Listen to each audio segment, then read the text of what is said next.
Hey guys, thanks for joining me. And if you like what you see, please subscribe. Hello, peoples. Welcome to Sharp Ends Gear of the Month. So, what have I been carrying in November? This is what I've basically been carrying the most. It's not all I've been carrying, but it's what I've been carrying the mostest. Um, and I have to say, it really fits like what I've been doing this month. First off, one of the things that I got recently was this little pry bar from Lynch, this mini. I think it's called the Mini Pry.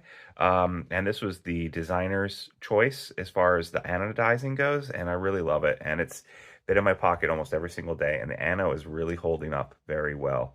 Um, yeah, you know why I carry this? It's because of my father. My father has a couple of pocket knives that I've given him or that he's bought himself, and he always uses them as a pry bar, and it just annoys the crap out of me. And so I know that people have been EDCing pry bars for a long time, these mini pry bars, but I never got one myself because I thought maybe it would just take up too much room or whatever. But this super slim one here, easy to carry. I forget that I'm even carrying it until I need it, and then I use it as a pry bar, and I've used it a lot in the last month. And I think that I might be one of those guys who carries a pry bar. It's very useful. So if you don't carry one, or if you're my father watching this video, I think you should get yourself a little mini pocket pry bar, or I'll get you one for Christmas. Okay. Um, next, um, totally different, but this Hinder XM18. I have a Eclipse, which I actually carry a lot. I've carried this guy a lot. But I got the XM18, and this was my very first Hinder, and then I got the XM18. I actually like the XM18 more than the Eclipse, which I didn't think I would say, but I like the choke up point on this a lot. I like being able to hold it like that. I like the way, I like its action. I like the way it works. I still like the Eclipse a lot. I have some issue with how much they cost and for what you're getting and some of the other things. But having said that, I end up carrying them. Like I have issues and then I carry them. And it's one of the knives that I just grab. So there you go. There's something about it that I intrinsically like, even though intellectually there are things that I don't like about it. I don't know what to say about that other than that's true. I have two knives on here that are Kunwu knives. One is the Django, and I really like the shape of this blade, and I really like this. This is polished DLC, which is just incredible, and it doesn't scratch. Like you can come over here and scratch it, and it just doesn't scratch. Not like regular DLC. And I just am really impressed with it. The action on these and the value of this knife is just incredible. It's like $260, and it feels like a $450 knife. Whereas this, is American made, obviously, is a $450 knife, but, feels more like a $300 knife in my estimation. And so here we have a knife that is just hitting way above its level in my estimation. The machining on this is incredible. The action on it is great. The just the little innovations all around are just incredible. But made in China. And then the Pulsar, which this Pulsar for some reason has a better action than the Django. Both are made by Kunwu. Both are in Elmax steel and are extremely sharp. Both have nice choke up points. This blade shape I've actually found to be really, really good. Like, just there's something about a slight Warrenclyffe type blade. Like, maybe I just find this as a great utility knife. Like, I find this much more useful in the pocket every day than I find this because of the blade shape and where it swoops down. It just cuts longer, stays in the material longer that you're trying to cut. This is great for poking and for like skinning things, but I'm not going to skin anything with this kind of knife, not with a little pocket knife like this, right? But having said that, I like the aesthetics of this more, the blade shape. This blade shape, much more utilitarian.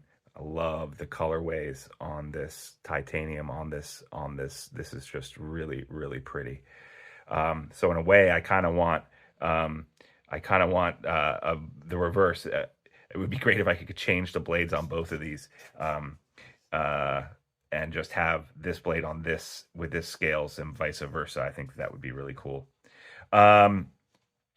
Next, this let's talk about this fixed blade here. This is a Bush Baby by LT Wright, and it comes with a little sheath, and it's acid etched. And the reason why it's acid etched, and it came that way, is because it's in O1 knife steel. I believe it's O1, which is a tool steel which can rust pretty easy.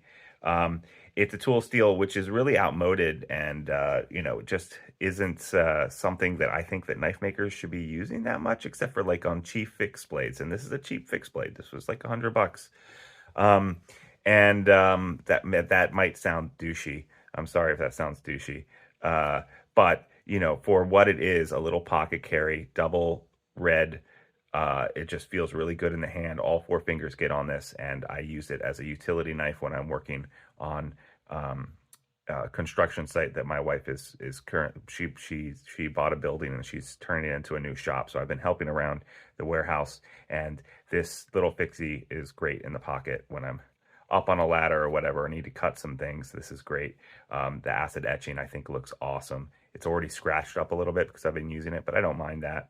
I just like carrying a little fixed blade. Speaking of little fixed blades that I like to carry, this Jack, Frontier Jack knife is incredible. It's not quite big enough for all 4 fingers, and I need to put a little lanyard on here to hold my pinky finger on here.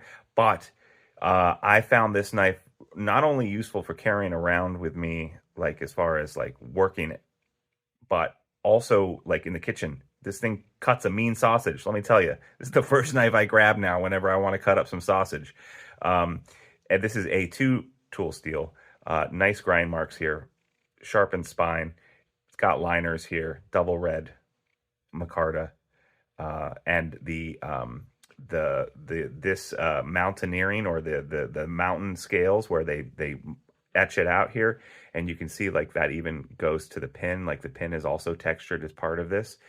I like this texture a lot. I think it's great for a little fixed blade. It gives it a lot of gription, which I'm sure is a real word. I think Nick Shabazz made that word up, but I like that word, gription. It's got some good gription, and it just feels good in the hand. I need to put a little bit of a lanyard on here just so that my pinky finger has somewhere to rest. And then this flashlight, this is the Wubon X3. It head spins, it sticks to everything because it's a magnet back here. It has some really good controls in here. I've been having this in my pocket. 1, 2, 3, 4. It shows you how many lumens the level is. It has a little meter in here. Comes with a charging base. The clip, even though it's bent, is very well made. But I honestly don't use this. I just like let it sit in the back of my pocket. I've used this multiple times to put this, you know, if I'm up on a ladder, it goes up to 700 lumens. If I'm up on a ladder, it also has a red mode and other things. I can attach this to the truss above me, shine it on my work area where I'm doing some wiring or whatever. I found this very convenient. I also used it in the car. My father had a starter issue, and I used it a couple of times underneath the car where I'd stick it to something, and then with the pivot head or whatever, I was able to point it exactly where I wanted it and use it. I find this to be extremely usable. It's fat. It's not that fat, but you know, it's 3/4 of an inch by 3 3/4 by 3/4, and it just works really great. I like this. Disappears in the pocket. The material of the case also glows. I just like this flashlight a lot. Very, very user friendly. And finally, this is a Grail knife that I got. Speaking of $450 knives, this looks so plain Jane, and it is plain Jane. It looks like a knife that came out like in 2010. Nice flipper. It's got a bent clip. This is the Sea Otter. This is a Magna Cut, however. You can see there where he put the Magna Cut right there. This is designed by Ray Laconico and Monterey Bay Knives. Nice jimping up here. I haven't done a review of this. I love the thumb studs. But it's really basic, and it feels like an older knife. When it first came, it was a little stiff. Now it flicks out great because I've been using it a lot, and I gave it a little bit of oil. I haven't disassembled it yet, and I haven't reviewed it yet. And I'm of two minds of reviewing this knife. It definitely, like, you look at this knife and you're like, this is definitely Ray Laconico, and I've always wanted this knife. I think it's a seminal piece in the knife world, but it feels kind of old-fashioned. Having said that, I love carrying this knife. It's very practical. It's thin behind the edge. It's super sharp. I like the finish and that it takes a beating.